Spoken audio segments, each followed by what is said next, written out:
Calle Real TV. Un camino sin ataduras a la verdad del acontecer quindiano. Conduce Gilberto Montalvo Jiménez, el meridiano de la opinión.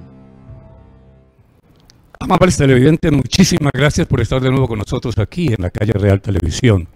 Esta es una oportunidad para que compartamos con ustedes los temas de la economía, de las finanzas, de los negocios, por supuesto, de la política, del desarrollo regional y del país, la crónica y el reportaje. Nosotros agradecemos permanentemente a ustedes la posibilidad que nos dan de entrar a sus casas, a sus oficinas. Nos podemos ver por streaming, nos podemos ver por YouTube, nos podemos ver por Facebook, por todos los canales que tenemos disponibles, cosa que nos agrada mucho poder ampliar la posibilidad de sintonía. Hoy tenemos una opción bien interesante, una opción que la vamos a aprovechar al máximo para hacer un diálogo reflexivo de muchas cosas que son inherentes, pues no solamente a nuestro desarrollo, a nuestra economía, sino a lo que es la perspectiva del país. Estamos a las expectativas de un crecimiento económico cuando simultáneamente hay unos problemas de desempleo graves en el país, pero parece que se está asomando una nueva posibilidad a futuro del país. Y qué mejor oportunidad que tener la ocasión a uno de los más respetados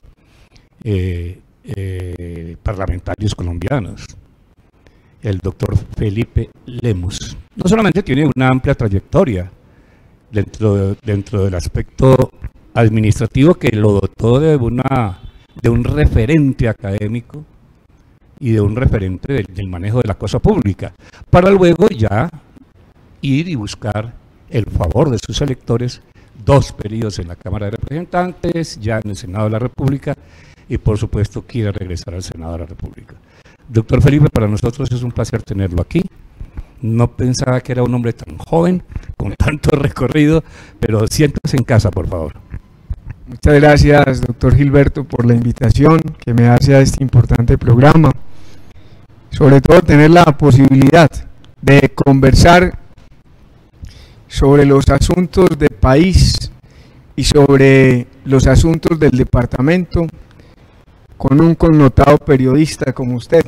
Para mí es un honor y un orgullo poder estar compartiendo opiniones y posiciones sobre la vida pública nacional, sobre mis posiciones políticas a lo largo de estos años en el Congreso de la República y también sobre mi vida en el sector público, porque antes del político hay un funcionario público y antes del funcionario público un joven lleno de sueños, de esperanzas de poder aportar un granito de arena a la nación. Por supuesto, porque eso hay que meterle carga académica, lo que no ocurre en una gran mayoría, pero uno ve que ya ahora hay unos representantes, unos senadores que se han procurado primero formar. Usted tiene un magíster, tiene unas especializaciones y entonces se formó para poder asumir responsabilidades públicas y posteriormente poder decirle a la gente, hombre, yo le puedo servir desde el Congreso. Yo creo que ese elemento como base, como mojón para uno arrancar es fundamental. Bueno, vamos a arrancar por una cosa que yo creo que ya se le han preguntado 50.000 veces. Es el caso que en el departamento del Quindío lo que pasa es que su compañero de fórmula, doctor Javier Ramírez Mejía, genera mucha confianza. La verdad tengo que decírselo, yo aquí no hago editoriales en favor o en contra, pero hay que reconocer cosas públicamente. Javier Ramírez Mejía es una persona que genera mucha confianza.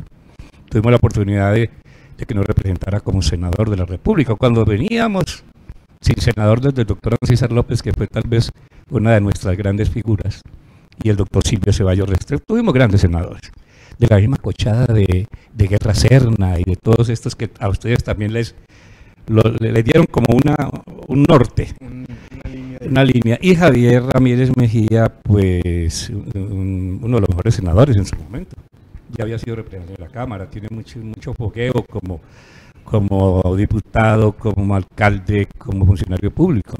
Entonces él genera confianza con su fórmula. Pero siempre aquí ha habido una inquietud. Yo creo que se la han trasladado 50 veces hoy. Pero yo quiero arrancar con ella, pero no de ninguna manera para crear como un ambiente, sino para que nos soltemos un poco y nos pongamos de acuerdo en el diálogo.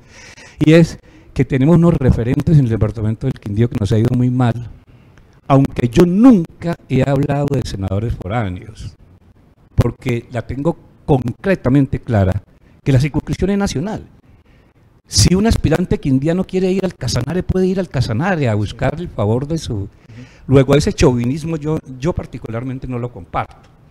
Pero sí muchas veces se le presenta a uno como una dicotomía en el sentido que tuvimos referentes, por ejemplo, voy a hablar con nombre propio, Plinio Olano, 10.400 votos del departamento del Quindío, es un fenómeno esa vaina. Nunca lo vimos aquí absolutamente para nada. Fenómeno superior, el del doctor Bardón Cotrino, 29.000 votos. Eso ni siquiera un aspirante al Senado por el departamento del Quindío lo ha logrado. Jamás vino una vez en su condición de senador y en medio de muchas dificultades que se nos presentaron. A mí no me cabe duda que usted pues no está necesitando o necesariamente los votos del Quindío no lo van a elegir, tiene un nicho electoral a lo mejor, pero pues usted es afín con nosotros de muchas cosas, pero ¿qué esperamos de usted si usted sale elegido? Independientemente que no saque aquí sino 10.000 votos para decir cualquier cifra. Hombre, Gilberto, yo no soy ajeno a la realidad política del departamento. Por cuenta del doctor Javier Ramírez y de otros buenos amigos que aquí tengo, he venido aprendiendo a entender las realidades políticas de la región. Una de las grandes preocupaciones que uno observa como senador de la República, que no tuvo el privilegio de nacer en esta hermosa región de Colombia, es precisamente que la dirigencia departamental pareciera haber perdido el interés por la representación nacional y le dedican más tiempo, le dedican toda la importancia a las contiendas políticas locales, perdiendo un espacio que pudiera ser muy importante para beneficio de los quindianos. Desde luego, eso generado también por varias razones, pero principalmente por una que usted advertía, la circunscripción nacional.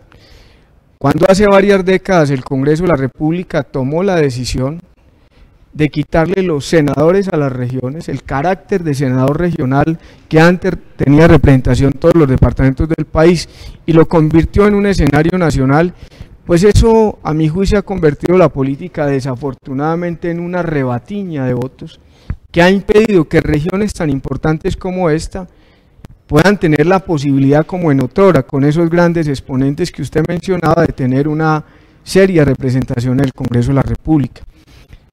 Entre bomberos no nos pisamos las mangueras, usted lo sabe, Gilberto. Mal haría yo en venir a hablar mal aquí de mis compañeros senadores, porque a uno de los que usted mencionaba lo tengo ahí en una curul seguida a la mía.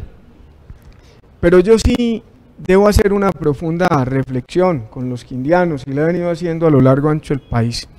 Esa circunscripción nacional obliga y demanda de nosotros, que somos 106 personas, sobre las cuales recae el peso y la responsabilidad de tomar las decisiones más importantes de la nación, las que afectan o benefician a todas las comunidades, incluidas las que habitan este territorio del Quindío, a conocer por lo menos lo que sucede en ellas, lo que está pensando la gente, lo que le está molestando a la gente, las necesidades que tiene.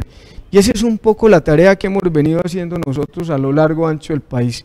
Yo en la pasada elección obtuve 82.000 votos en todo el territorio nacional. Uno de los más votados, por supuesto. Uno de los 20 más votados. El grueso de esos votos en mi natal Antioquia.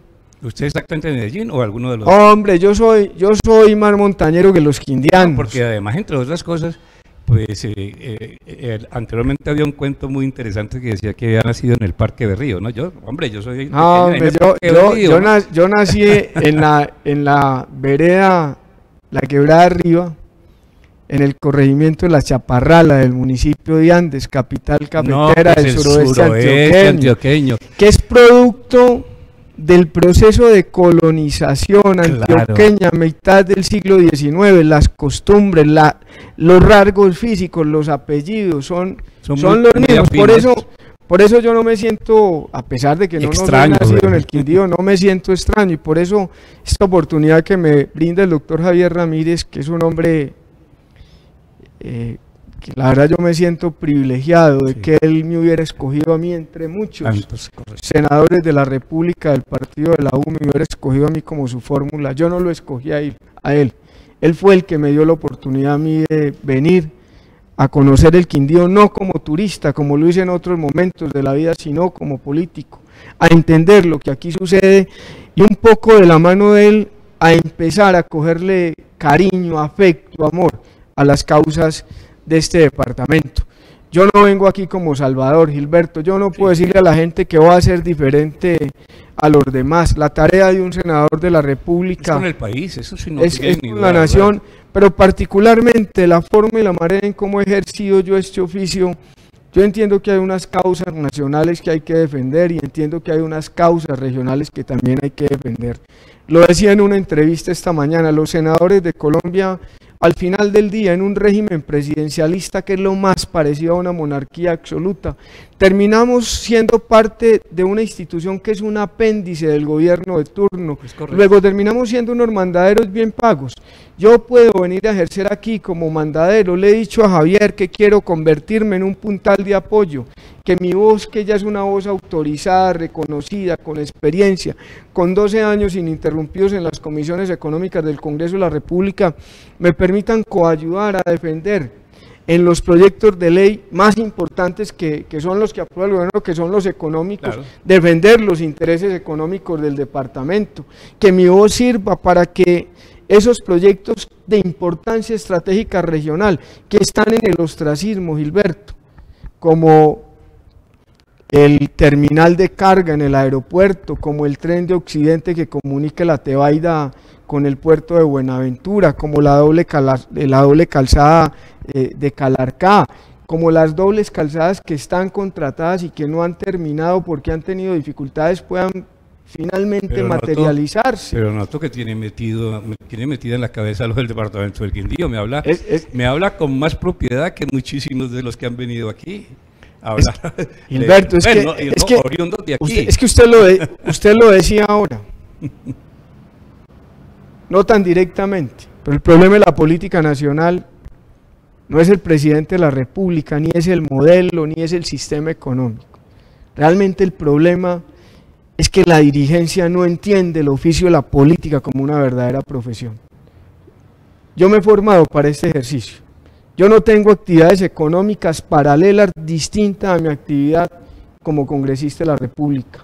Hace 12 años tomé la decisión de dedicar mi vida a esta actividad, a esta tarea, y he procurado siempre que cada una de mis intervenciones, cada una de mis opiniones sobre los diferentes temas, cada una de mis visitas a las regiones tengan un componente de análisis, de conocimiento de los temas que allí se tratan para poder cumplir una buena labor como congresista. Tengo unas inquietudes porque yo voy en altibajos, ¿no? En el diálogo, porque hay que conocer también mucho más de las personas y usted también es una persona, pues, absolutamente, si uno ve su hoja de vida, porque para poder sentarme con usted aquí, yo tuve que estudiar quién era usted, por supuesto, para tener un bagaje, tener la responsabilidad pública frente a la opinión de con quién va a hablar uno y con quién puede conocer. Oriana Falachi, una gran entrevistadora, que fue maestra de todos los periodistas del mundo, decía que muchas veces sorprendía a los personajes cuando llegaban donde ella, porque ella conocía más de ellos que lo que ellos mismos sabían de ellos. Entonces es muy interesante eso. Cuando usted me habló de Andes me dio mucha emoción. ¿Sabe por qué? Porque tuve la fortuna, una fortuna que le da la vida a uno, de conocer a una familia Arango Arias de Andes, y ahí en esa familia había una gente muy buena, entre ellas Gonzalo Arango, el gran escritor, el orgullo de mi tierra, Gonzalo Arango Arias, fundador del nadadismo. Por fortuna del destino, yo trabajaba muy jovencito en el Ministerio de Hacienda y un hermano de él trabajábamos ahí juntos, Hernán Arango Arias. Tenemos una gran amistad y entonces por eso fui a dar a Andes, fui a dar a conocer todo al papá que fue telegrafista, bueno, conocí a unas hermanas, bueno, en fin. Tuvo usted la fortuna de bañarse en el San Francisco. En el San Francisco, río San Juan. correcto, por allá estuvimos. Bueno, entonces, cuando usted hablaba de lo que nos unía, ¿cierto? Porque eso tiene un cordón umbilical, ¿no? Que es el que viene ahí. Yo tengo que caer usted necesariamente en el tema del café, no solamente por los principios de su tierra natal y su vereda y el concepto que es como terrígeno cuando uno va impregnándose de eso, pero ya en la evolución del tema macro con el café, nosotros hemos padecido también unos altibajos tremendísimos desde 1989, cuando el pacto se rompió, que usted recuerda perfectamente. Eso causó una gran cantidad de problemas que, entre otras cosas, hizo que migráramos a otras actividades, aunque todavía mantenemos la economía cafetera como tal. ¿Qué va a pasar con el café? Porque hoy en día tenemos unos excelentes precios. Parece que hay unas existencias entregadas con anterioridad a las cooperativas y a los diferentes intermediarios. ¿Qué va a pasar a futuro? Usted que es un estudioso bravo de esto del café, ¿qué nos va a pasar a futuro con esta economía cafetera? Yo quisiera tener el don de la adivinación, Gilberto. Tengo una gran preocupación que he estado desde mi actividad procurando planteársela al gobierno nacional. Precisamente ayer hacíamos un derecho de petición que ni siquiera lo formulé yo, lo formularon los cafeteros de mi región, que me pidieron el favor de que empezara a hablar de este tema. Paradójicamente, este momento de vacas gordas, por el que está pasando aparentemente la caficultura colombiana, pudiera convertirse en el talón de Aquiles, no solamente de la institucionalidad cafetera del país, sino también de los mismos productores cafeteros. Y tiene que ver con lo que se denominan los contratos a futuro, de los que usted hablaba. Los contratos a futuro ha sido una herramienta que ha funcionado bien o que había funcionado bien hasta ahora. Fue una herramienta que la Federación Nacional de Cafeteros, conjuntamente con la institucionalidad cafetera representada en las regiones por las cooperativas de caficultores, empezaron a utilizar desde hace algunos años para enfrentar los momentos de volatilidad de los precios en el mercado internacional del café, los momentos de precios bajos. Y entonces esa figura del contrato a futuro la estaban utilizando para garantizar un precio mínimo de compra sobre cosechas futuras.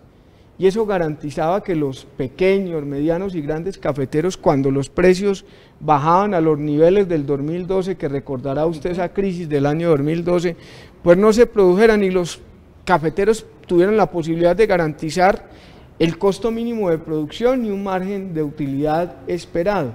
Sin embargo, esos contratos tienen un problema muy grave que lo estamos evidenciando, y es que el riesgo lo asumen los productores en su totalidad y lo asumen la institucionalidad cafetera.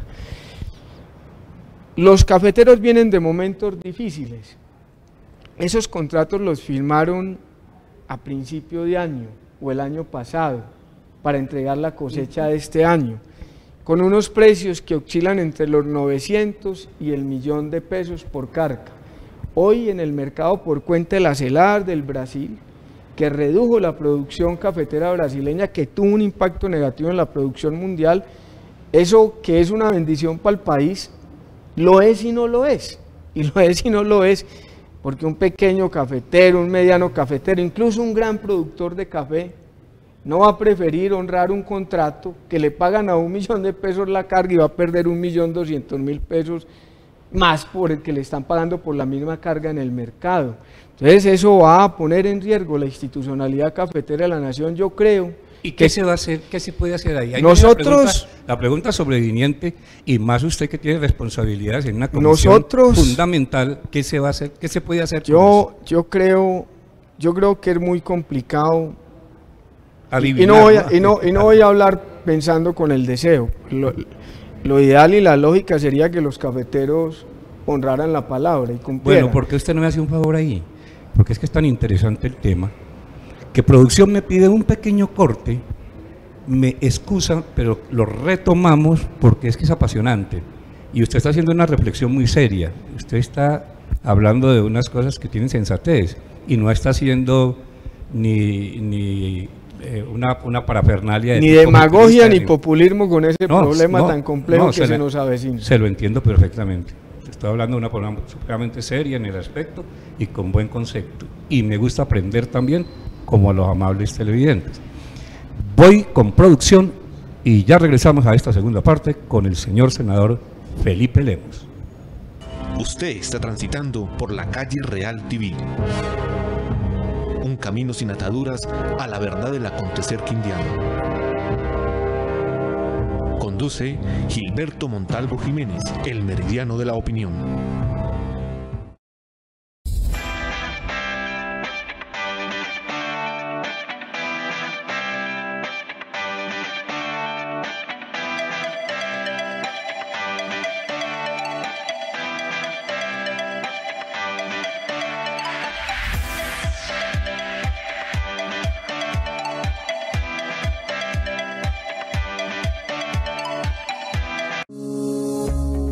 Un hecho, la gobernación del Quindío recuperará la estación del ferrocarril de Armenia, con el liderazgo del gobernador Roberto Jairo Jaramillo Cárdenas. En articulación con Presidencia de la República e Invías, se gestionaron más de 35.000 millones de pesos para la ejecución del proyecto Vías Verdes, con el que recuperarán también las estaciones de Salento, Montenegro y Quimbaya.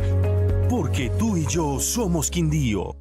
La reactivación económica de Armenia es un desafío de todos, por eso los microempresarios cuyabros pueden acceder a créditos de forma fácil, con montos desde 500.000 y hasta 10 millones de pesos.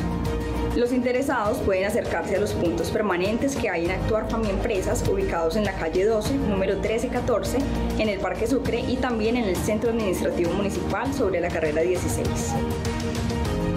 Porque Armenia es para todos. Con Legón Telecomunicaciones tienes todo a tu alcance. Haz tu pago desde casa, ingresando a nuestra página web www.legontelecomunicaciones.com. Primero, en la parte inferior encontrarás el botón PSE. 2. Elige la opción Pagar factura. 3. Llena el formulario con tus datos para realizar el pago. 4. Continuar proceso de pago y listo. Legón Telecomunicaciones es tu mundo sin fronteras.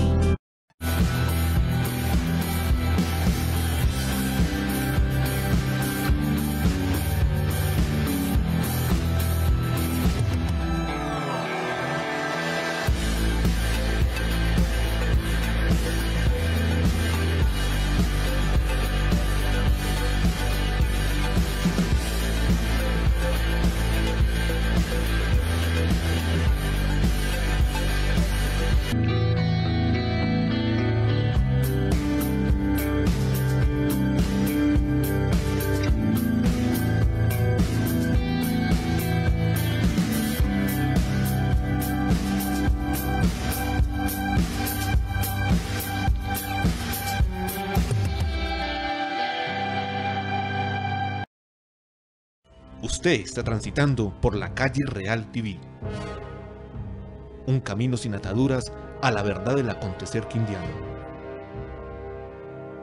Conduce Gilberto Montalvo Jiménez, el meridiano de la opinión.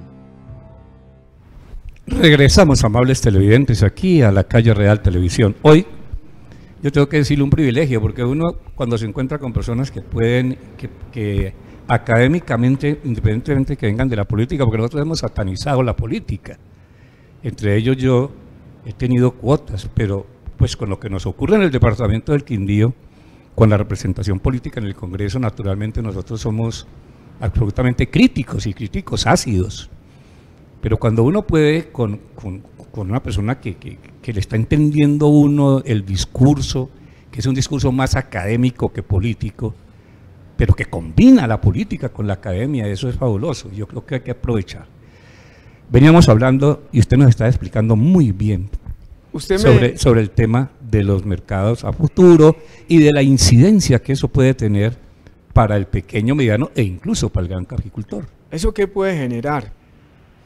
Si la Federación Nacional de Cafeteros las cooperativas de caficultores del país que hacen parte de la institucionalidad regional cafetera en Colombia no honran esos compromisos adquiridos con anterioridad de cumplir con esas entregas, obviamente esos incumplimientos van a generar unas sanciones económicas que las mismas entidades, que la misma institucionalidad deba responder por ella. Eso se honra a través de la institucionalidad. Claro que sí. Federación de Cafeteros y cooperativas son los que tienen que responderle a los compradores internacionales. Correcto. Y a su vez las cooperativas... Y eso va ligado a la producción. Como hemos tenido también mucha dificultad por cambios climáticos y todo esto, para que la producción más bien sea una producción que no haya sido la que siempre hemos tenido. Esto nos deja dos reflexiones, Gilberto, realmente. La primera es que se está gestando ese problema. ¿Cuál es el problema? Que la institucionalidad incumpla porque los cafeteros le incumplan a la institucionalidad, y le incumplan ¿por qué? Porque hay unos precios muy importantes que no habían tenido por lo menos en la historia reciente de la caficultura del país, y que la verdad, hablando con franqueza, no van a desaprovechar los cafeteros. Un cafetero no va a recibir 1 millón de pesos pudiendo recibir 2.200.000. Esa es una realidad que hay que plantear. Desde luego lo ideal, pensando con el deseo, ojo, sería que los caficultores honraran los compromisos con esos contratos a futuro, pero uno también tiene que ponerse en los zapatos de ellos, y pensar que ellos van a honrar esos compromisos es también muy complejo, por lo que advertí ahorita. Yo lo que creo es que, advirtiendo esa realidad que ya la conoce la Federación Nacional de Cafeteros, que la conoce el Gobierno Nacional, que los productores cafeteros vienen planteándole al país, hay que explorar alternativas de acompañamiento del gobierno para evitar que esa institucionalidad cafetera se ponga en riesgo, y que ese riesgo se lo trasladen a los pequeños, medianos y grandes cafeteros, porque si incumplen y a ellos les cobran, pues las cooperativas tendrán que salir a embargar a los pequeños, a los medianos y a los grandes, y eso puede gestar un problema social muy grande en más de 595.000 familias cafeteras que tiene nuestra nación. Yo no tengo la fórmula, debo también decírselo con franqueza, Gilberto, ese es un tema demasiado complejo, es un tema que requiere y amerita inversión pública para solventar ese problema que empieza a presentarse, intervención del Estado, un apoyo, un acompañamiento. Yo no sé si a través de créditos flexibles en el largo plazo que permitan un poco resarcir esos o mitigar el impacto de esos incumplimientos, pero más allá de todo eso, la figura del contrato a futuro, que ha sido una buena figura porque no es mala, tiene un elemento que lo que está sucediendo nos obliga a nosotros y a la institucionalidad cafetera a analizar. Y es que todos los riesgos en materia cafetera los están asumiendo los productores, los compradores no asumen ningún riesgo. Y en esos contratos desafortunadamente no se están considerando riesgos por cuenta del cambio climático, que como usted lo advertía, puede afectar las cosechas, puede disminuir la producción, y también cuando hay disminución de la producción puede que no se cumplan o no se honren esos compromisos previamente adquiridos en los contratos futuros. O como en el caso de hoy, que hay unos sobreprecios muy altos, unos precios muy altos, que la gente prefiera no entregar el café a la institucionalidad, sino vendérselo a quienes le están pagando esos precios altos. La reflexión que esto nos deja es que hay que hacer un análisis profundo de los contratos a futuro, y que el riesgo, que hoy no es compartido, que hoy lo asume toda la institucionalidad, es decir, quien vende el café y quien lo produce, tiene que ser compartido y tiene que estar asegurado y este tipo Estado debe tener de fenómenos. El Estado tiene que tener una presencia muy clara, ¿no? Lo tiene que hacer por una razón, porque recuerde que nosotros creamos el Fondo Nacional del Café, y recuerde además... Ese era un estabilizador del... Esa era la de precios. de precios, claro. Esto puede producir unas pérdidas significativas a ese fondo, y recuerde que esos recursos sí tienen el carácter de público. De público, sí. Entonces yo creo que el Estado tiene que intervenir con urgencia esta problemática, porque esto se puede volver un problema social muy grande en estos municipios cafeteros nuestros. Bueno, después de esta reflexión, y el tiempo nos está agobiando, yo sí quisiera hacerle una pregunta a usted, doctor Lemus. Nosotros hemos venido hablando de las regiones, y ahora que ustedes los senadores tienen esa responsabilidad global con el país, y vemos que esa descentralización, que de la que tanto hemos hablado, la vemos que es una descentralización que está pues en la carta, en el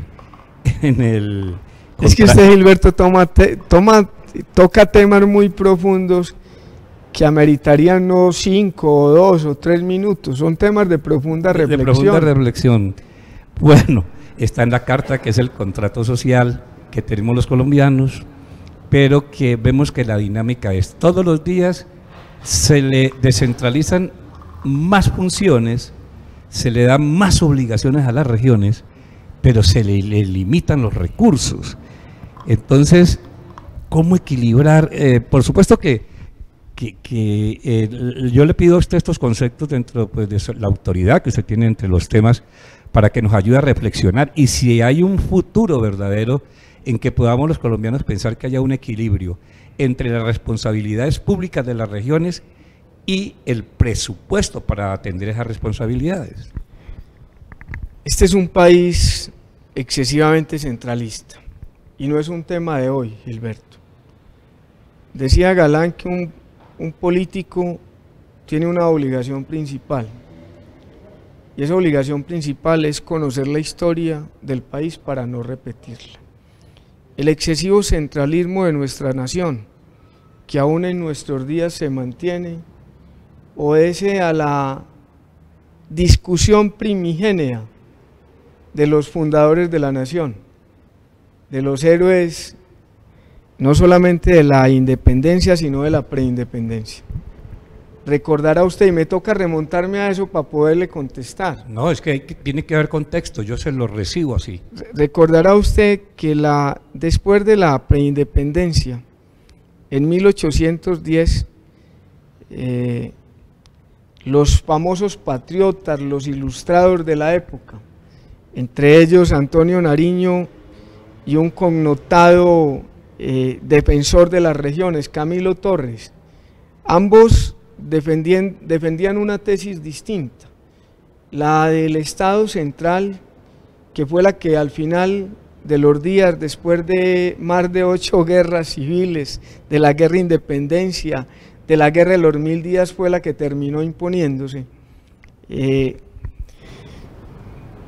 Y Camilo Torres, que defendía la tesis del Estado federal, un estado de regiones. Colombia es un país de regiones. Y a usted como antioqueño le suena lo de federal, ¿no? Hombre, no es que me suene. Es que yo no, creo, eso me va pequeña es que el país, Gilberto, tiene muchos problemas. Yo hablé ahora del primero, el régimen presidencialista.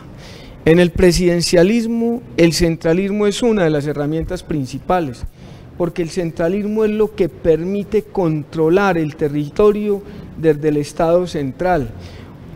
Una de las grandes dificultades que tiene la nación es la corrupción. Pero ahí donde está el centralismo, escúcheme, de pronto yo le hago una pequeña digresión, y es que anteriormente, cuando había esa estructura piramidal, que el presidente nombraba al gobernador, que el gobernador nombraba al alcalde y así sucesivamente, había como también, o sea que seamos un poco retrógrados, había como más control sobre muchas cosas en las regiones. Cuando se encarecieron las campañas políticas, cuando empezaron a depender los alcaldes, los gobernadores de los financiadores, que esos financiadores son unos inversionistas para que haya un retorno después en la contratación, empezó la corrupción a tomarse el país. El problema grave radica en eso. Los recursos de las regiones que transfiere la nación en gran medida tienen destinación específica. son los recursos que llegan a través del Sistema General de Participaciones, Salud, más conocido salud, como educación. transferencias, que son los recursos de salud, de educación, saneamiento básico, agua potable, un poquito para cultura, un poquito para deporte, pare de contar. Las grandes obras de infraestructura regional, por la incapacidad de los departamentos de generar sus propios ingresos. Es que tenemos, excúseme, ya nos está acabando el tiempo, que pesar, pero no, pero me comprometo que en su próxima visita le dedicamos otro programa a estos temas, pero le iba ahí a interrumpir, porque nosotros estamos en manos de unos, nosotros somos alcabaleros, estamos en manos de unas cosas del siglo XVIII, ¿no? Que todavía es el tabaco. Recuerda que también hubo unos problemas tradicionales históricos con el tabaco. La primera revolución de este sector del continente, la revolución de los comuneros, fue producto de la alcabala a los bienes consumibles. Pues de ahí empezó, esa fue la génesis de eso. Entonces, tenemos unos ingresos propios de los departamentos, para decir cualquier cosa, pues anticuados, de pronto regresivos, pero de todas maneras, esa es una tarea que me voy a proponer con ustedes.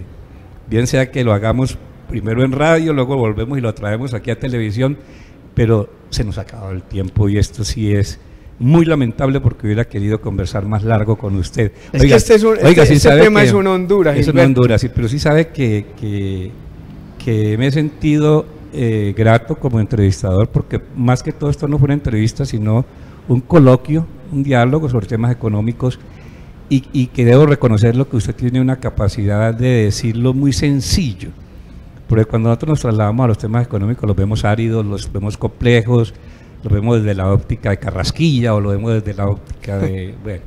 Pero entonces ellos son los grandes pensadores de la economía, nosotros tratamos de traducirle eso a la gente. Claro, y es su deber además.